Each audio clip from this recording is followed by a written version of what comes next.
पे लड़ेगा। पिपरा मोथा का मीटिंग है आज और कल, और हम लोग बैठकर तब डिसाइड करेंगे कि हमें, क्योंकि ये जो अनाउंस किया गया है वो एसटी सीट्स नहीं है, जनरल। लेकिन ये जनरल है और एससी भी है। तभी भी हम लोग विचार करके देखेंगे कि हम लोग को लड़ना चाहिए कि नहीं।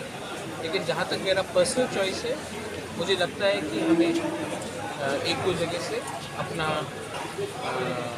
अपने आप को तैयारी करना चाहिए।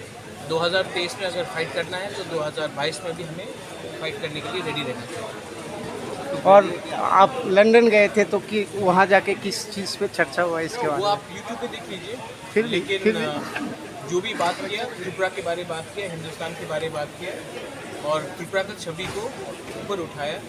और जहाँ जहाँ महाराजा वीर विक्रम ने, जैसे कि गौतम मिशन में मठ में जाकर हमें मंदिर बनाया था, जगदीश चंद्र बोस को जहाँ में वो थे, वहाँ में बैठकर हमने सबसे बात की। ठीक है।